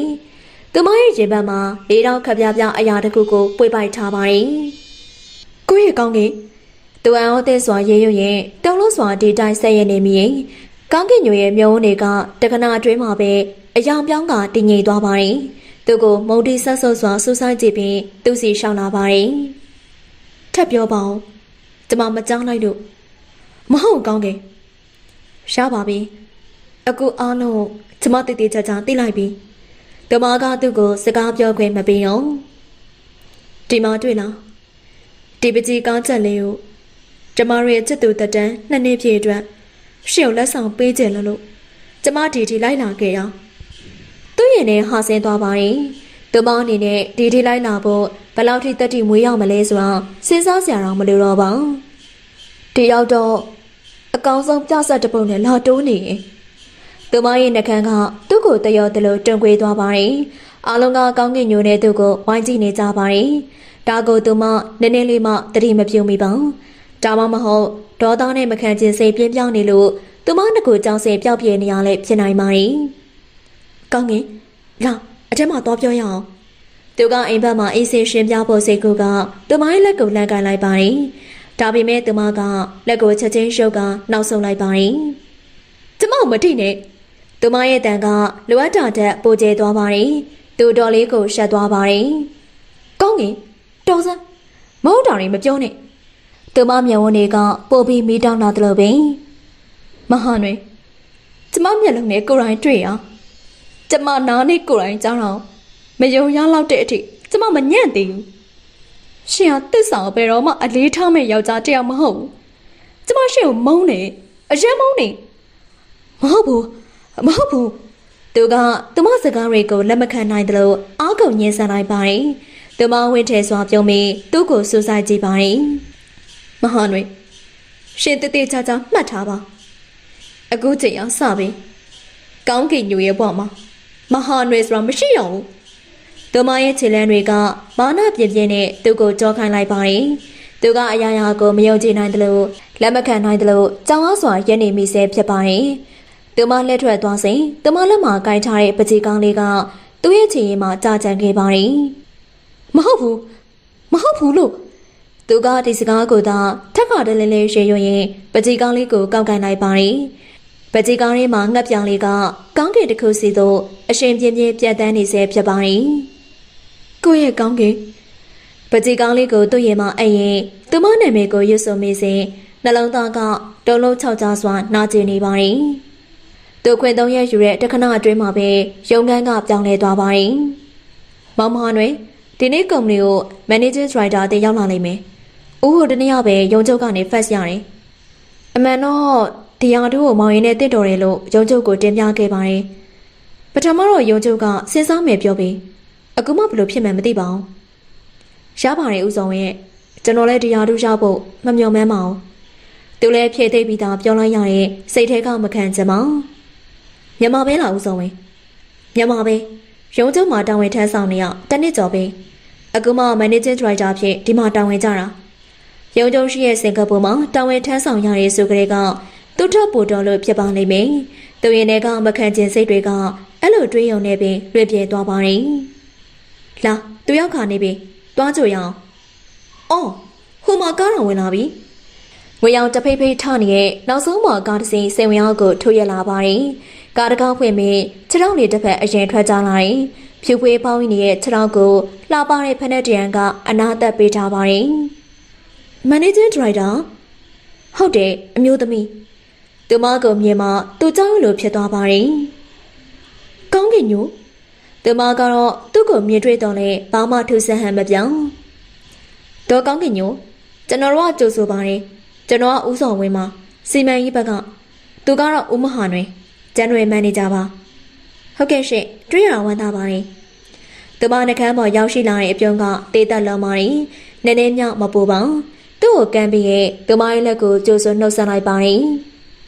နေကောင်းနေနော်သူကအံ့ဩတဲ့နာတွေမြောင်းလုံးနေလို့ဘာမှမပြောနိုင်ပဲကောင်းတာညှိပြမိပါတယ်တုံးနေကျော်ဆိုတဲ့အချိန်ကသူမကိုအရာရာပြောင်းလဲပေးလိုက်ဟန်ရှိပါတယ်ကျမတို့အစည်းအဝေးစားရအောင်သူနှစ်ဘေးမှလိုက်ပါလာရဲ့သူမရဲ့ခြေလံတွေကတွက်လက်မြန်ဆန်လုံးနေပါတယ်သူမကိုအမြင်မှာသူ့ရဲ့အံ့ဩတဲ့နေတဲ့မျက်ဝန်းတွေအားအရာဖမ်းနိုင်ခဲ့တဲ့အတွက်တော့သူမကျေနပ်ပါတယ်နာကျင်မှုဆိုတဲ့ခန်းစားချက်သာထမလောင်းခဲ့ရင်သူ့ရင်ခွေမှာသူမငုံပြီးမှတေးကြပါတယ်ဟိုရင်တုန်းကလိုဘယ်နေရာမဆိုကြောက်တတ်တဲ့လူတော်မတိုးတတ်တဲ့ချစ်သူပြောသမျှကိုကောင်းကောင်းဆိုးဆိုးအားလုံးယုံတတ်တဲ့ကောင်းကင်ညိုတရားမဟုတ်တော့ဘူးဆိုတော့သူသိရင်ပို့ပြီးတော့ကျေနပ်ပါလိမ့်မယ်အားလုံးမင်္ဂလာပါကျမကကောင်းကင်ညိုပါရုံကျုပ်ကနေဒီကိုတာဝန်ထမ်းဆောင်မှုလာခဲ့ရပါကိုမဟာနွေကုမ္ပဏီရဲ့လက်ရှိအခြေအနေကိုပြောပြပါအခုလက်ရှိတော့ဘာမှထူထူထူထူပြောင်းလဲမှုမရှိပါဘူးသူဟာနဲ့သူတော့အားလုံးလဲပတ်နေပါတယ်ဒေါ်ကောင်းကင်ညိုလေးလာခြင်းနဲ့ဆိုရင်ရှယ်ကျူအသေးစိတ်ကိုအစည်းအဝေးပြီးရင်ကျွန်တော်ပို့ပေးပါမယ်ဖျားရင်ဒီလုပ်ငန်းကိုသူမလေးလာရုံတက်တက်ရောက်လာတဲ့များထင်နေသလားကျမဒီလုပ်ငန်းရဲ့လဲဘက်ပုံရုံကျုံမှာကလေးကကျမသိပြီးသားပါအခုလက်ရှိအခြေအနေကိုသိကျင်တာလေကျမသိထားတာနဲ့တူမတူစစ်ဆေးခြင်းလို့ပါပြီးတော့ဒီကုမ္ပဏီကိုကျမတာဝန်နဲ့ပြောင်းလာတာပါလေးလာဖို့တက်တက်လာတာမဟုတ်ဘူးသူမစကားပြောတာအနေငယ်ရှင်သေးကောင်းရှင်သေးနိုင်ပါတယ်ဒါပေမဲ့လေဒီလိုအနာယူပြောလိုက်ရတဲ့အတွက်သူမကျေနပ်ပါတယ်သူမျက်နှာကွက်ခနဲပြတ်သွားတာကိုပဲအရသာရှိတယ်လို့သူမမမိတ်မတုံကြည့်နေလိုက်ပါတယ်မဟာနွေအခုချိန်ရစပြီရှင်ပေးဆက်ရမယ်အလဲပဲကောင်းပြီလေဒါဆိုရင်လိုအပ်တဲ့စာရွက်စာတမ်းအနေနဲ့တူကျွန်တော်တော့ကောင်းကင်ညိုရှင်းပြဖို့အတင်မှာဘယ်ချိန်ဆိုတာကိုသာပြောပါသူကလည်းသူမစီမှာအလျှော့ပေးခြင်းဟန်မတူပါလေတန်ကတင်းမာမှုမရှိတော့လဲကြက်သားလုံလာပါတယ်ကျမက MBA ဖွင့်ရပြီးသားပါလိုအပ်တဲ့စာရွက်စာတမ်းတွေကိုသာကျမစီပို့လိုက်ပါရှင်းပြဖို့မလိုပါဘူးပညာမာနထောင်လန်းလို့စိတ်မရှိတော့လဲသူထက်တာတဲ့ပွဲတစ်ခုသူမပိုင်ဆိုင်ထားနေဆိုတော့သူသိစေချင်ပါတယ်ကောင်းပြီလေကျွန်တော်အခုပဲပို့လိုက်ပါမယ်သူပြောပြရတဲ့အစည်းအဝေးခန်းထဲမှာသူထွက်သွားပါတယ်သူမကိုခွင့်မတောင်းပဲထွက်သွားတာကြောင့်သူမအောက်တက်တက်ဖြစ်သွားကသူ့ကိုလှမ်းတားဖို့ပြင်လိုက်ပါတယ်ပြီးမှရရောက်ကျဲပြဿနာအများကြီးတည်ဆောင်ဖို့မသိဘူးလို့ထင်ကစိတ်လျှော့လိုက်ရပါတယ်သုံးနှစ်ကျော်ပြောက်ကွယ်ပြီးမှသူ့ရဲ့နှဘေးမှာသူ့ရဲ့ရန်သူတယောက်လိုပြိုင်ဘက်တယောက်လိုပြန်ပေါ်လာတဲ့ကောင်းကင်ညိုကသူ့အတွက်အောင်ဝယ်အကောင်းဆုံးလူသားဖြစ်နေပါတယ်လူတွေကိုစိန်ခေါ်တယ်လို့ကြည့်တတ်တဲ့မျက်ဝန်းလောင်တယ်လို့ပြောင်းတယ်လို့နဲ့တရားတွန့်ကွေးစွာပြုံးတတ်တဲ့နှက်ခမ်းအကြောင်းပြမရှိရဲ့ဟန်မို့ရောအားလုံးဟာအရေးကကောင်းကင်ညိုမပိုင်ဆိုင်တဲ့အရာတွေဖြစ်ပါတယ်အခုလဲကဖေးဆိုင်မှာသူအေးဆေးကော်ဖီတောက်နေတော့သူမဝင်လာတယ်ဒီလိုဆိုင်မျိုးကိုတယောက်တည်းလာရတဲ့သူမရဲ့တက်တီကိုသူမကြိုက်ပါသူ့ကိုမတွေ့ဘူးလို့ထင်ထားတော့လေသူမကသူ့စပွဲစီကိုတက်တက်မဲ့မဲ့ရှောင်လာပါတယ်ကိုရဲ့ကောင်းနေသူမနာမည်ကိုနှကန်းလို့ရုံရေရုပ်ရင်သူတုံးလောက်သွားပါတယ်တယောက်တည်းပဲလားဟုတ်ကဲ့သူမရဲ့မိကုံကဒီလောက်နဲ့ရှမ်းမတော့ဘေးနားမှာမိမတယောက်ပဲမပါပဲရှင်တယောက်တည်းမြင်ရတော့ကျမတို့အရန်ထူးဆန်းတာပဲကောင်းကင်ညိုမင်းဒီမှာလာထိုင်နော်ကို့အပြစ်တင်ဝေဖန်ဖို့တတ်တတ်ပဲလားသူမကဟက်ခနဲ့ရီသွေးတန်ရင်အရင်ဆိုရင်မဟာနွဲ့ပေမှာကောင်မလေးတယောက်အမြဲပါနေကြပါဆိုပြီးတော့နာမည်တော်ကြီးခဲ့သေးရပဲသူနဲ့ပတ်သက်သမျှအရာအလုံးသူမအတိပိသောပုံစံမျိုးဖမ်းနေတော့သူနေခံလာပါတယ်ကောင်းကင်ညိုဒါရင်အဖြစ်ပြက်တွေပါ ကိုတင်ငိမ်မှုရနေရကြပြီဒီလောက်ရည်စရာကောင်းတဲ့ပြက်လုံးမျိုးကျမတခါမှမကြောက်ဘူးသေးဘူးမဟာနွေရှင်တော်လေးဟာတာပြောတတ်ပါလားသူမအားရပါရရှိတော့သူတော်သားထွက်သွားပါရင်ကောင်းကင်ညိုမင်းယုံနာမယုံနာကိုကယူမဆိုင်ဘူးသေးလားကျမသိပါတယ်ရှင်အတန်လောက်ဘသူ့အမအလေးမထားဘူးဆိုတာသူဘာဆက်ပြောရမှန်းမသိအောင်စိတ်ပြတ်သွားပါတယ်သူမကလည်းသူ့ကိုဘာမှဆက်မပြောဘဲကော်ဖီတောင်ငုတ်တောင်နေပါတယ်သူမကိုအမြင်မှာအရင်ကလိုပဲသူနှလုံးသားတွေပူနွေးလှုပ်ရှားလာပါတယ်ဒါပေမဲ့သူမလည်းအရင်ကမဟာနဲ့မဟုတ်တော့သလိုသူမကလည်းအရင်ကကောင်းကင်ညမဟုတ်တော့သူမလည်းပြောပိုင်ခွင့်မရှိအောင်ဒီလောက်နှစ်တွေကြာရင်ဗမာသွားပုတ်နေရလေသူမမျက်ဝန်းတွေကကြက်ချင်းသူ့စီတက်တက်မဲမဲရှောင်လာပါတယ်ကျမသွားပုတ်နေရမဟုတ်ပါဘူးကျမရဲ့အရေးချင်းတွေကျမရဲ့တက်တီတွေကိုခြုံမြနေအောင်သွားသွေးနေရသူမမျက်ဝန်းတွေကသူ့ကိုအသေးလဲနာကျင်နေမှတက်တေခံနေပါတယ်လင်းညိုလေးရောစင်ကာပူမှာကြောင်းတက်နေမေးအများကြီးပြောင်းလဲလာတဲ့အတွက်ကိုဝမ်းသာပါတယ်သူကစိတ်ရင်းအတိုင်းပြောလိုက်ပါတယ်သူမကနှကန်းကွေးတက်သွားရင်ကျမလည်းရှင်ကိုကျေးဇူးတင်ပါတယ်ကျမသာရှင်ကိုမမုန်းမိဒီလိုဖြစ်လာမှာမဟုတ်ဘူးသူပါဆက်ပြောရမယ်မသိပဲပြုံးနေတဲ့သူမကိုကြောင်းအားစွာငေးကြည့်နေမိပါတယ်နောက်တစ်နေ့ကုမ္ပဏီပိတ်ရက်ဆိုပြီးမြဲလဲဆက်မေးချင်မောင်ရန်နာတကားကိုအားလုံးဖွင့်ချလိုက်တယ်သူမပြန်ရောက်လာကြတဲ့ကဒီတကားကိုတခါမှမဖွင့်မိသေးရပါရန်နာမှာကြည့်ရင်ဒုက္ခဘက်ကိုလှည့်ကြည့်မိရင်ပိတ်ထားတဲ့ဒုက္ခမှာတွဲလောင်းကြနေတဲ့ငှက်ပြလေးတွေရှိမရှိသူမသိချင်မှသိရင်ဘယ်ရှိတော့မလဲသူတော်ဒီမှာမရှိတော့တာအဲ့ဒီချိန်မှာပဲအတန်ကြားတာကြောင့်သူမကောင်းငုတ်ပြီးစဉ်းစားနေရမှမော်ကြည့်မိပါတယ်ဖြတ်ကနေဝင်လာတဲ့ရန်နာတကားချင်းအချင်းချင်းထိခိုက်ကဟိုဘက်ဒီဘက်ဝေးရမ်းနေတဲ့ငှက်ပြရုပ်လေးတွေသူမတကူလုံးပူနွေးလာရပါတယ်ငှက်ပြရုပ်လေးတွေရှိနေသေးရဲ့ပေါ့ဒါဆိုရင်ဒီခန်းထဲမှာသူမပူနွေးစွာတွေးလို့ပင်မဆုံးသေးရန်နာဘက်ကိုလမ်းထွက်လာတဲ့သူ့ကိုတွေ့လိုက်ရပါတယ်သူနဲ့တွေ့စင်ကလို့သူမရှောင်မီပုံနေမလားမဖြစ်နိုင်တော့သူမရင်ကကောင်းကင်ညိုမှမဟုတ်တော့သူကရန်နာလက်ရန်ပေါ်လက်နှစ်ဖက်ထောက်ရင်ကသူမကိုမြင်တွေ့သွားပါတယ်တယောက်နဲ့တယောက်အကြည့်ချင်းဆုံတော့လဲဘသူမှလွှဲပြစ်ဖို့စိတ်မကူဟိုးရင်ကဆိုရင်ကိုယ့်ရဲ့ကောင်းကင်လို့ခတ်တူတူအော်ပြီးလက်ပြရုပ်လေးတွေနဲ့ခုံပေါင်းစော့ပြတတ်တဲ့ကောင်လေးတယောက်ကိုပြန်မြင်ရောက်ရင်သူမနှကန်းတွေတဆက်ဆက်တုံကျန်လာပါတယ်အားခဲ့ပြီးနှကန်းကိုတင်းတင်းဆေးလိုက်တယ်ဟိုဘက်မှာသူရှိနေသေးရဲ့ဆိုရင်အသေးသူမမှရှိနေတော့လေသူမရှောင်မထွက်သွားခြင်းမအရင်ကကောင်းကင်ညိုရဲ့လှုပ်ရက်မျိုးသူမမလုံနိုင်ခဲ့ပါသူ့ကိုငေးကြည့်ရင်သူမတိုးတိတ်စွာနေစဲမှာပင်သူကလက်ထွက်သွားပါတယ်သူမနာကျင်ရဲ့ကြောင့်ရင်ကျဉ်းနှက်စွာပြုံးလိုက်ပါတယ်ဒီတကအရှုံးမေးပြီးရှောင်ထွက်ရောက်မိသူကသူမမဟုတ်တော့သူမြင်တွေ့နေရတဲ့သူမရဲ့ထက်မြက်မှုတွေကသူ့အတွက်ကြောက်ခမန်းလေးလေးဖြစ်နေပါတယ်ကုမ္ပဏီရဲ့ဟာကွက်တွေကိုတောက်စီအောင်လက်ညှိုးထိုးပြသွားတဲ့သူမရဲ့အရေးချင်းကိုကုမ္ပဏီတစ်ခုလုံးကတန်တော်ဖြစ်နေရပါတယ်အခုချိန်ထိတော့သူတာဝန်ယူတဲ့လုပ်ငန်းပိုင်းကိုသူမမဝင်ရောက်ဆွတ်ဖက်ခြင်းမရှိသေးပါသူဘက်ကလည်းတာဝန်ကြီးပါတယ်အလုံးနဲ့ပတ်သက်ရင်သူများလက်ညှိုးထိုးစရာဖြစ်အောင်ဘယ်တော့မှသူမလုပ်ခဲ့ပါကိုမဟာနွေဒီနေ့ပစ္စည်းလာမသေးပါလားဟုတ်တယ်ကောင်းကင်ညိုဒီနေ့ပစ္စည်းလာသေးမှာမဟုတ်ကျန်တဲ့အော်ဒါတစ်ခုပါမရနောက်9ရက်ထွက်မဲ့တင်းမောနဲ့မှတင်မယ်သူမမျက်နှာချက်ချင်းတဲမာသွားပါတယ်ဒါဆိုရင်အရင်အော်ဒါတွေကနောက်ကျကုန်မှာပေါ့ကျွန်တော်ဖက်ပို့ပြီးမေးပြီးသွားပါပြီတပတ်လောက်နောက်ကျတာပြဿနာမရှိပါဘူးတဲ့ရှင်ဘာလို့ fast ပို့လိုက်တာလဲကျမတို့ကပစ္စည်းရောင်းနေသူတွေနော်သူတို့တတ်မှတ်ပြီးရဲ့အချိန်ပို့ရမှာဒီနေ့ရလားဟိုနေ့ရလားထုံးတပိုင်ခွင့်မရှိဘူးနော်သူကပဲကြီးကျယ်တဲ့အပြစ်တစ်ခုကိုလှုပ်ထားမိရဲ့ပုံစံနဲ့သူမကခေါင်းကိုခါရမ်းပြီးစိတ်ပြက်လက်ပြက်ပြောနေပါတယ်ဒီလိုမှမလုပ်ရင်နောက်ပိုးမဲ့အထက်လေးတွေနဲ့ကုန်ကြစိတ်တွေထပ်ပြီးနေရမှာပေါ့အခုလှုပ်တာကုမ္ပဏီတို့အများကြီးတက်တာနေပတ်စံမကြည့်နဲ့နာမည်ခွဲကြည့်ဘာယာရီကဒီကုမ္ပဏီကတတ်မှတ်ရတဲ့မပိုးပေးနိုင်ဘူးလို့ပြောရင်ကျမတို့ကုမ္ပဏီနာမည်ပြတ်ပြီအဲ့ဒီခါကျရင်ရှင်ဘလို့တောင်းဝင်ယူမလဲသူမဒီလောက်ညံကောင်းလိမ့်မယ်လို့သူဘာလို့မတွေးမိအောင်လဲသူမရဲ့ထက်မြက်မှုတွေက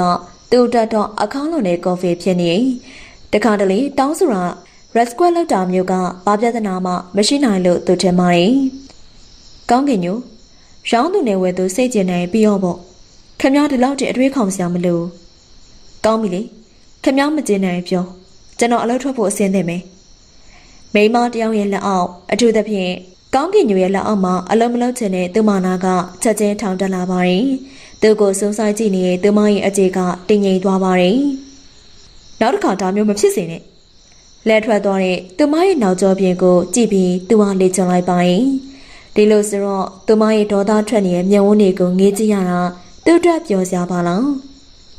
သူမတော်တူလေးကိုကြိုက်ကြည့်ပြီးတွေ့ဝေနေပြီးပါတယ်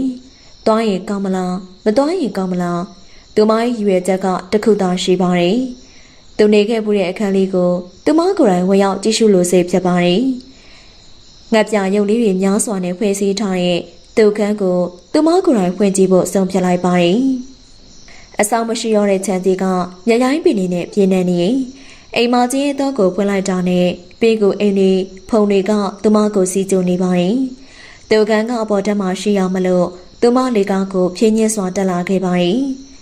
အပေါ်တက်တစ်ခုလုံးကိုသူတယောက်တည်းနေခဲ့မှသူမတည်ပြီးသားဖြစ်ပါတယ်တန်ရှင်တဲ့ရတော့သူခန်းလေးကိုဝင်လိုက်တာနဲ့နှွေးထွေးမှုတရက်ကသူမရင်ထဲစီးဝင်လာတယ်ဒီခန်းနဲ့သူရှိခဲ့ဘူးရဲ့ဆိုရင်အသေးနဲ့ပဲသူမနှလုံးသားတစ်ခုလုံးလှုပ်ရှားလာပါတယ်သူမဘလို့မှမမိနိုင်သေးပါလားညနေကျမှအတွဲလောင်းကြောင်းနဲ့ငှက်ပြရုပ်လေးတွေကိုရှောင်ရှားရင်အခန်းလေးမှာသူမတယောက်တည်းရက်နေမိပါတယ်သွေးရရင်နှဘေးမှာချိတ်ဆွဲထားတဲ့ပကြီးကောင်းလေးကိုသူမငြိမ်သက်စွာငေးကြည့်နေမိပါတယ်သူနဲ့နောက်ဆုံးလမ်းခွဲရင်းကသူမပေးခဲ့တဲ့ပကြီးကောင်းလေးဖြစ်ပါတယ်ကောင်းကင်စီကိုတဟုန်တိုးပြန်တန်းနေတဲ့ငှက်ကလေးဒီငှက်ကလေးကကောင်းကင်စီကိုအရောက်ပြန်တန်းနိုင်ပါမလားလက်နှစ်ဖက်ကိုတင်းတင်းပိုက်အန်ကိုတင်းတင်းကြိတ်ပြီးပကြီးကောင်းရှိမှသူမရက်နေမိပါတယ်သူမနှလုံးသားကိုကြွေးတန်ကိုသူမပြန်ကြားနေရပါတယ်ကောင်းကင်ညိုမင်းဒီမှာဘာလုပ်နေရလဲအနောက်ကပေါ်လာတဲ့တန်ကြောင့်သူမထိတ်ကနေလန့်သွားပါတယ်တကားပောင်ကိုမေးပြီးလက်နှစ်ဖက်ကိုပိုက်က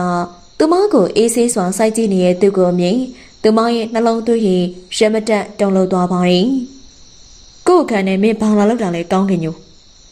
သူထပ်မံမေးလိုက်ချိန်မှာသူမအတွက်ဖြေစရာအဆင်သင့်ရှိနေပြီကျမရဲ့ပကြီးကောင်ပြန်လာယူတာသူမပြီးခဲ့မှုတဲ့ပကြီးကောင်တစ်ချက်သူခန်းထဲမှာရှိနေခြင်းက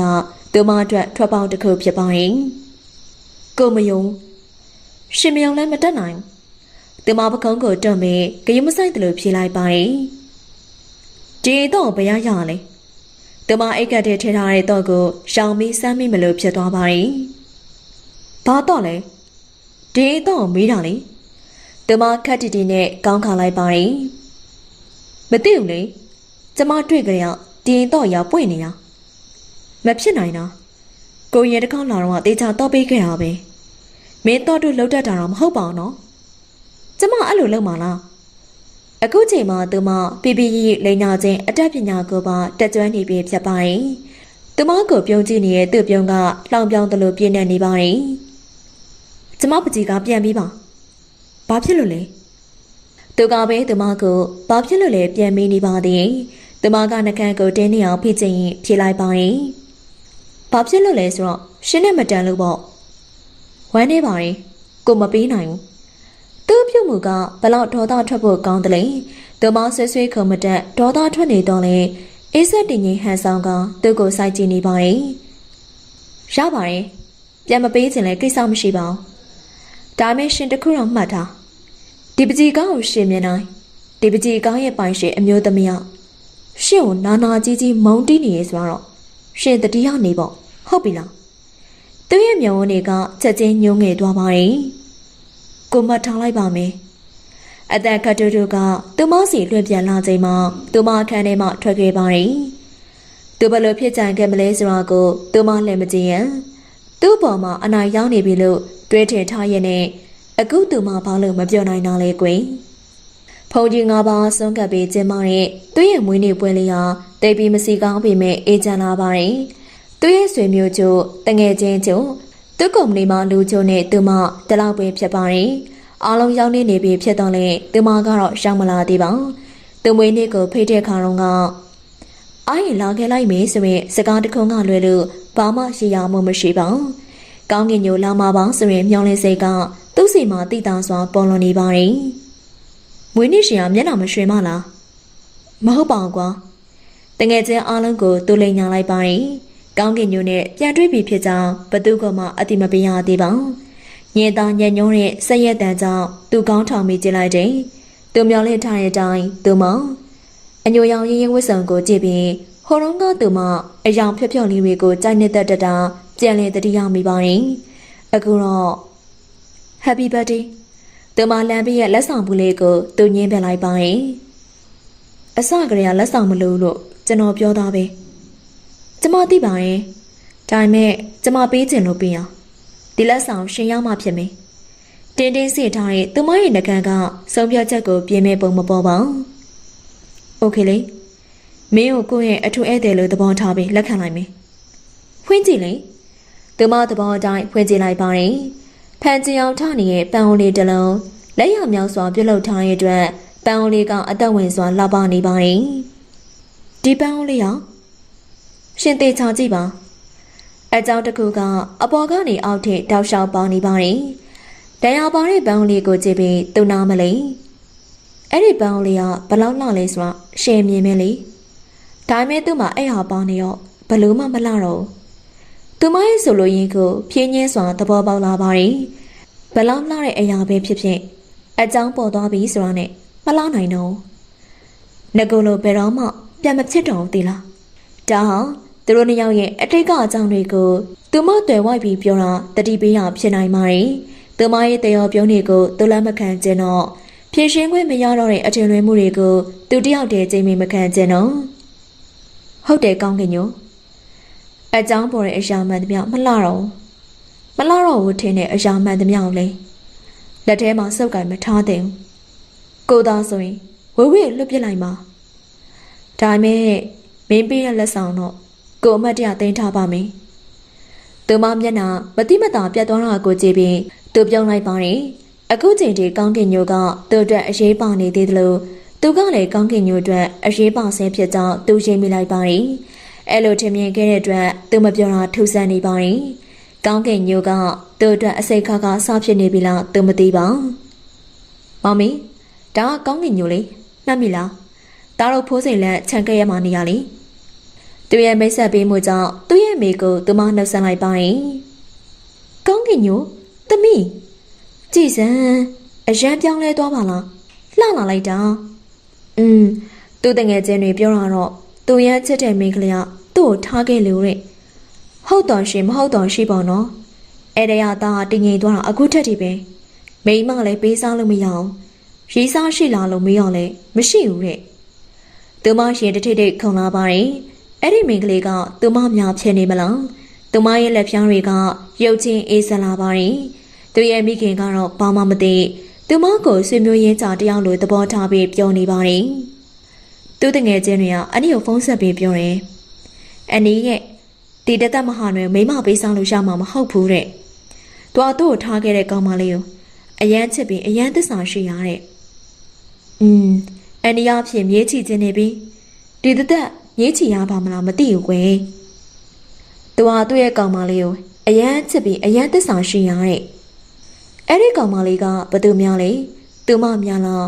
အချင်းတခုရဲကယုံနေတော့မသေးကြလားပါဟိုမီးပုံပွဲလေးကအဖြစ်ပြက်ကိုသူမမြန်ဝင်တွေကပြန်မြောင်လာပါတယ်သူမမဟုတ်တဲ့မိမတူကိုအချက်ဆုံးမှလို့ဝန်ခံခဲ့ပါတယ်သူမကပြန်စင်းစားယုံနေတော့နှလုံးသားတစ်ခုလုံးနာကျင်ပြီးဝမ်းနဲ့အားငယ်လာပါတယ်ကောင်းကင်ညိုတခုခုလာစားလေသူမနှပေးရှောင်းလာတဲ့သူကိုကောင်းခါပြလိုက်ပါတယ်ရပါတယ်မစားတော့ကျမပြန်တော့မယ်မဟုတ်တာပဲစားပြီးမှပြန်အမေသဘောအနေငယ်ဆန်နေရဲ့သူ့ရဲ့အမူအရာတွေကိုသူမခနဲ့တဲ့အကြည့်တစ်ချက်ဆိုင်ကြည့်ပြီးပြောလိုက်ပါတယ်အရင်ကကောင်းကင်ညိုမဟုတ်တေချာကြည့်ပြီးမှပြောသူမမိကိုနှုတ်ဆက်ပြီးသူမပြန်လာခဲ့ပါတယ်သူမအရင်ကောင်းကင်ညိုမဟုတ်ဘူးဆိုတော့သူမိမြောင်မိနေသလားမသိသူမချောင်းသွေးစွာပြောလိုက်မိပါတယ်သူမအကြောင်းသိသွားတဲ့တငယ်ချင်းတွေကတက်တော်နဲ့ဝိုင်းမိကြပါတယ်သူမနဲ့ပတ်သက်ပြီးတင်းကျပ်နေတဲ့ခန်းစားချက်တွေကိုတငယ်ချင်းတွေကိုပြောပြရင်ကောင်းကင်ညိုကအရင်လိုတိုးဖြူလေးမဟုတ်တော့ဘူးအရင်လိုအရာရာကိုကြောက်တတ်တဲ့ကောင်မလေးကိုသူပြန်လို့ကျင်မိပါတယ်ဘာမှဟန်ဆောင်မှမရှိရဲ့မိန်းကလေးပုံ ကောင်းကင်ညိုပြန်တွေ့တော့မင်းဝမ်းသာမှာပေါ့ဝနာရဲ့စကားကြောင့်သူတွေဝေသွားပါတယ်သူမကိုစားတွေ့တော့ကတဝမ်းသာခဲ့တာအမှန်ပါကောင်းကင်ညိုကိုတွေ့ချင်းသူများနည်းတူသူလည်းအံ့ဩခဲ့ရပါတယ်ဘာပဲဖြစ်ဖြစ်ကောင်းကင်ညိုအရန်တော်တယ်မင်းထက်မြတ်မာတဲ့ဘဝတစ်ခုသူဖန်တီးနိုင်တယ်ဟုတ်တယ်အဲ့ဒီရဲရင်မှုဟာပဲငါ့ကိုဒုက္ခပေးနေအောင်ဘာဖြစ်လို့လဲတေတင်းစေတောင်းရဲ့ညီညွတ်ရောင်နှက်ခန့်အထက်စီးကောင်းနေကြည့်လို့ရှိရဲ့မျက်ဝန်းတစ်စုံကောင်းကင်ညိုကငါ့ရဲ့အထက်လူကြီးလေငါနဲ့ထိတ်တိုက်ကြီးပြဿနာကြီးကြီးမားမားဖြစ်တာတော့မရှိပါဘူးဒါပေမဲ့အစည်းအဝေးတွေဘာတွေကြရင်ငါ့ကိုဥတီပြီးအမိန့်တွေတစ်ခုပြီးတစ်ခုပြီးရင်အစည်းအဝေးကျင်းပတဲ့ခါတိုင်းသူ့ကိုလက်ညှိုးညွှန်ပြီးအမိန့်ပေးလေးရှိရဲ့သူမကိုကြည့်ကကောင်းကင်ညိုမှဟုတ်ရဲ့လားလို့မယုံကြည်ရဲ့အထိဖြစ်ကြရပါတယ်ငါ့ကိုအမိန့်ပေးနေတဲ့မိမအခြားတယောက်ဆိုရင်ကိစ္စမရှိဘူးအခုဟာအရာငေါ့အဆဆရရအားကိုပြီးဘယ်နေရာမစိုးငါမရှိမဖြစ်တဲ့မိမတယောက်ဖြစ်နေရဲ့ကောင်းကင်ညိုဖြစ်နေရဲ့လေပြောရင်းတဲ့သူကအားရပါရရှိမိပါတယ်လောကကြီးရဲ့စမ်းကြပုံကိုသူလုံးဝလိုက်မမီနိုင်ပါဘူးမင်းအောင်မခံခြင်းဖြစ်နေအောင်ပေါ့မခံခြင်းဖြစ်တာလားဘာလားတော့မသိဘူးဒါမဲ့ငါရမ်းချက်တဲ့မိမတယောက်ကငါ့ကိုလက်ညှိုးညွှန်ပြီးခိုင်းနေမိမတယောက်တော့မဖြစ်စေချင်ဘူးဒါဟာယောက်ျားတယောက်ရဲ့တန်ကန်တဲ့မာနလို့သာခံယူထားပါတယ်မင်းသူ့ကိုချစ်နေတော့မလားငက်ပြောင်လေးလို့ခေါ်တဲ့လေတန်းခက်ပြော့လေးတွေကြောင့်သူနှလုံးသားတွေနှွေးထွေးလာတာကိုတတိယမိပါတယ်ငါဘောမောက်ဘယ်မိမထပ်ပြီးအဝေမခံနိုင်အောင်ချစ်ခဲ့ရတာအခုထိလည်းအယူမှုချစ်နေတော့မယ်သူမမရှိရဲ့နောက်ပိုင်းမှာနေရောညပါမရေမတွက်နိုင်အောင်ယူမတက်ခံစားခဲ့ရပါတယ်။မေကောင်းကင်ညိုပြန်မရှင်းပြတော့လား။တငယ်ချင်းအားလုံးကသူ့ကိုသူမနဲ့ပြန်ပြီးတော့ပြည်လည်စေချင်ပါတယ်။မလိုတော့ပါဘူး။ဘာဖြစ်လို့လဲ။ဘာဖြစ်လို့လဲဆိုတော့ကောင်းကင်ညိုကချင်းသေးဖြစ်နေပြီလေ။အဲ့လိုပြောပြီးသူဟာကောင်းကင်ကိုမော်ကြည့်လိုက်ပါတယ်။ကောင်းကင်ကသူ့အတွက်ဗလာတသက်ရှင်ခွင့်တစ်ခုဖြစ်နေပါတယ်။မနေ့ကရန်တာမှာမိုးရီတွေရှက်ပြီးနေခဲ့တဲ့အကျိုးဆက်ကြောင့်သူမဖျားသွားပါတယ်။အစုံအေးပတ်တဲ့ထိဖြစ်သွားတာကြောင့်ဆရာဝန်ကသူမကို3-4ရက်ခန့်အိမ်မှာအနားယူရမယ်လို့ပြောပါတယ်။ဒီ3-4ရက်ကအိမ်ရောက်ပေါ်မှာပဲအချိန်ဖြုံးနေရမယ်ထင်ပါတယ်။သူလာချင်းကောင်းပါပဲလို့သူမရဲ့တိတ်တကိုဆူတောင်းကပြေးသွားပါတယ်။သူမနေမကောင်းဖြစ်တဲ့2ရက်မြောင်းနေမှာသူရောက်လာပါတယ်။အဲဒီချိန်မှာသူမကအိမ်ရောက်ပေါ်မှာဆေးတောက်ပြီးမိန်းနေတဲ့အချိန်ဖြစ်ပါတယ်။သမီးဧည့်သည်လာတယ်မေမေနဲ့အတူသူမအခန်းထဲကိုသူရောက်လာခဲ့ပါတယ်တက်တာရဲ့လားစိုးရင်ငွေမကဲနဲ့သူမျက်နှာကိုအမြင်မှသူမကြည့်နေသွားပါတယ်အခုချိန်မှာသူဟာသူမရဲ့အချစ်ဆုံးလူသားလေးဖြစ်ပါတယ်အမုန်းဆုံးလူသားဆိုလည်းဟုတ်ပါတယ်ထိုင်လေသူမစကားကိုသူဟာနားမထောင်ပဲသူမရဲ့အခန်းကိုမတည့်ရလျက်အနေထားနဲ့အကဲခတ်နေပါတယ်ခဏနေအောင်နော်အန်ဒီကော်ဖီသွားဖြောင်းမယ်မေမေထွက်သွားတဲ့အချိန်မှာပဲသာအကြီးကသူမအိမ်ရတဲ့မျက်နှာချက်ကငှက်ပြရုပ်လေးစီကိုရောက်ရှိသွားပါတယ်။သူအကြီးကငှက်ပြရုပ်လေးစီမှာတွေ့ဝေငြိမ်သက်သွားပါတယ်။ဒီငှက်ရုပ်လေးကသူ့ကိုကိုစားပြည့်အရုပ်လေးဖြစ်မှန်သူမဆူတောင်းလိုက်ပါတယ်။ဒါကိုပေးထားတဲ့အရုပ်လေးပဲ။မင်းသိမ်းထားသေးရအောင်။လေထဲမှာဝဲပြန့်နေတဲ့ငှက်ပြရုပ်လေးကိုကြည့်ပြီးသူမချက်ချင်းညှင်းဆန်လိုက်ပါတယ်။သိမ်းထားတာမဟုတ်ပါဘူး။ဟိုးရင်ကြရဒီနေရာမှာပဲချိန်ထားတာတခုတော့ကွာသွားတာပေါ့အရင်ကဒီငှက်ရုပ်လေးကိုအချစ်နဲ့ကြည့်ရင်အခုတော့အမုန်းနဲ့ကြည့်ရင်သူ့ပေါ်မှာသူမအမုန်းနဲ့ဘလောက်တောင်မှတီးတန်းနေလဲဆိုတော့သူ့ကိုသိစေချင်ပါတယ်အမုန်းနေနဲ့ကြည့်မဲ့တူတူကို့ကိုပြန်ပေးလိုက်လေမင်းမုန်းနေရော့သွားတာပေါ့သူမအမြင်ကတ်စွာအော်ပြန်လိုက်ပါတယ်မပေးဘူးဘယ်တော့မှမပေးဘူးဒါလေကို့ဘော်တန်ရုံးစင်တွေရှိနေသေးလို့လားပြုံးဆဆမျက်နှာပေးနဲ့သူမကိုခလေးတယောက်လိုစာနာလိုက်ပါတယ်ရှစ်ပစပိတ်ထားလိုက်သူမဟာသူ့ကိုတတန်းဆွဲချစ်နေမဲ့မိန်းမတယောက်လိုမထင်စေချင်ပါကို့မအော်စမ်းပါနဲ့ဒါအလုံးချင်မဟုတ်ကိုကမင်းရဲ့လက်အောက်လူလည်းမဟုတ်မှတ်ထားသူမကချက်ချင်းပန်းသီးတစ်လုံးနဲ့ကောက်ပြလိုက်ပါတယ်အစော်ကားခင်ရသူတယောက်လိုသူ့မျက်နှာချက်ချင်းအယောင်ပြောင်းသွားတယ်ဒါအလုပ်စီမဟုတ်ဘူးဆိုတာမှန်တယ် အခုချိန်မှာရှင်ကကျမရဲ့လောက်ကလို့မဟုတ်ဘူးဆိုတာလည်းမှန်တယ်ပြီးတော့ရှင်ကျမရဲ့အရေးချင်းကိုမကြော်လွန်နိုင်ဘူးဆိုတာလည်းမှန်တယ်ဟုတ်တယ်မလားဟုတ်ပါတယ်မင်းကကိုထအောင်သူများတွေထပ်ပါတာလွန်နေတဲ့ချင်းသေးတကောင်ပါဟုတ်ပြီလားသူမတို့ပုံစံကလူမမနဲ့တရင်မီးသူပုံစံမပေါက်ပဲအကြီးကျယ်ရန်ဖြစ်အော်ဟင်နေကြပါရင် sorry မင်းနေမကောင်းကိုရုရန်မဖြစ်တင်ဘူးမင်းအတွက်ကိုဘာလုပ်ပြရမလဲပြောကျမမင်းရဲ့မိကုန်းနဲ့မမှတ်ဖြေပြီးပါကောင်းပြီလေကိုအတက်နိုင်ဆုံးစူးစမ်းပြီးဖြေပြီးမယ်သူမကိုအလောက်ထိလိုက်ရောပြီးရပဲသူမအတွက်ကျင်းနေစရာဖြစ်ပါရင်ရှင့်ကိုအခုလိုမျိုးပြောင်းလဲအောင်လုပ်နိုင်တဲ့ရှင်အရန်ချစ်တဲ့မိန်းကလေးကိုကျမသိကျင်တယ်သူကမျက်မှောက်ကိုပင်စိတ်ပြက်လက်ပြက်ခေါင်းခါရန်နေပါရင်ပြောလေပြောစမ်းပါအဲ့ဒီမိန်းကလေးကကျမပဲလို့ပြောစမ်းပါသူနှကန်းပွင့်ကိုသူမကစိတ်လှုပ်ရှားစွာဆောင်နေမိတကယ်လို့သူသာဝန်ခံလိုက်မယ်ဆိုရင်ရောသူမအားရပါရရည်တွန်းတွေ့ဖို့အစင်းနဲ့ဖြစ်ရလားဒါပေမဲ့ထွက်လာတဲ့စကားတွေကတုံတိတိဖြစ်ပါရင် sorry ကောင်းကင်ညိုကိုမပြောနိုင်ဘူးဘာဖြစ်လို့လဲဆိုတော့မင်းသိခွင့်မရှိလို့ပဲသူမကသူ့ဘဝမှာအဲ့လောက်တောင်မှအရေးမပါတော့လားဒါမှမဟုတ်အဲ့ဒီမိန်းကလေးကသူမဖြစ်နေရကိုပဲဝေမခံချင်တာလားမဟုတ်ဘူးရှင်လင်ပြောနေရအဲ့ဒီမိန်းမကျမမဟုတ်လားသူမဘလို့မှမထိန်နိုင်တော့သူလိန်ညာတာကိုလည်းသိမခံချင်တော့သူမနှုတ်ကလှုပ်ခနဲထွက်သွားပါရင်ကောင်းကင်ညိုမင်းကိုမင်းအထင်ကြီးလုံးသွားပြီသူဝေမခံလို့သူမအောက်တက်တက်ဖြစ်သွားပါရင်တောင်းဆိုရင်ဘာတူလဲကောင်းကင်ညိုမင်းတက်တက်လုံးသိခွင့်မရှိဘူးခြေလမ်းကျဲကြီးတွေနဲ့လက်ထွက်သွားတဲ့သူကိုသူမလမ်းမတားမီအောင်ရေကျုံမရတဲ့ဝမ်းထဲခြင်းတွေကသူမကိုကြောက်ရွံ့တယ်လို့ငြိမ်သက်သွားစေပါရင်သူနဲ့သူမကြောင့်မှတဖြည်းဖြည်းနဲ့ဝေးကွာအေးဆက်စေမှုကကြီးထွားလာပါရင်အဲ့ကြားထဲမှာအထစ်ရှိနေသေးတာကနည်းနည်းအံ့ဩဖို့ကောင်းပါရင်ကျမရောက်ပြီပန်းသွင်းအောင်ရင်ရင်ဝတ်ဆောင်နဲ့သူမဟာသူနှစ်ဘေးမှာလက်ပိုင်းလက်သားအနေထားနဲ့ရန်နေပါရင် sorry ကိုတွဲလွန်သွားတယ်ဘာကိစ္စရှိလို့လဲမဟာနွေသူတညလုံးစဉ်းစားခဲ့တဲ့အရာတွေကိုပြောဖို့အားတင်လိုက်ပါရင်မင်းရှိရဲ့နေရာမှာကိုမရှိတဲ့တလို့ကိုရှိရဲ့နေရာမှာလည်းမင်းမရှိတဲ့လို့ကိုထင်တယ်ပြောပြရနဲ့တဝမ်းနေသွားပါရင်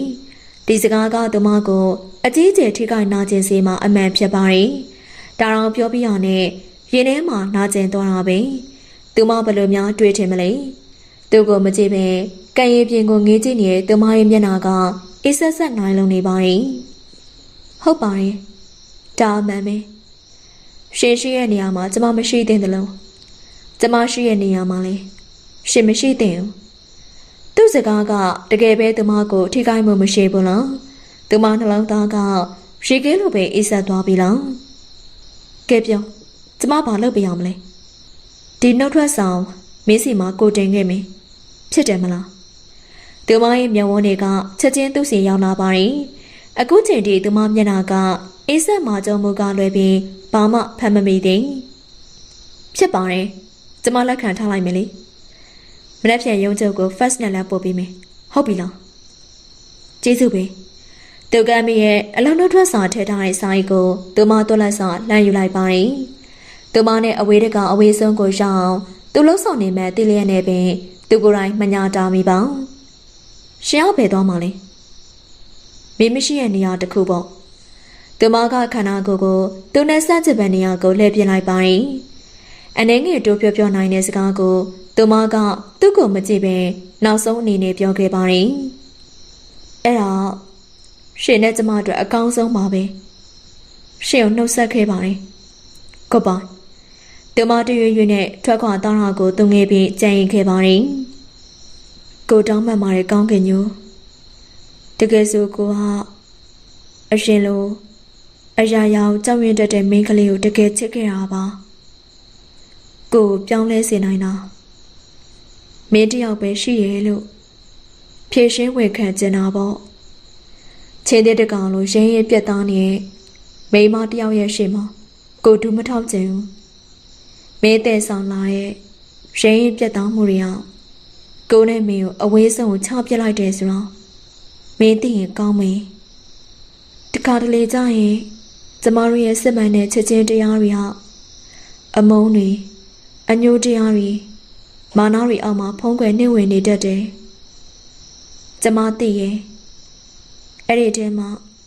ရှင်ရဲ့ချက်ချင်းရောကျမရဲ့ချက်ချင်းမှာပြုံဝင်နေလိမ့်မယ်ကောင်းကင်ညိုအမုန်းတရားတွေအညှိုးတရားတွေနဲ့ပြည့်နှက်နေတဲ့ကောင်းကင်ညိုတစ်ခုကိုသူမောမကြည့်ချင်မောင်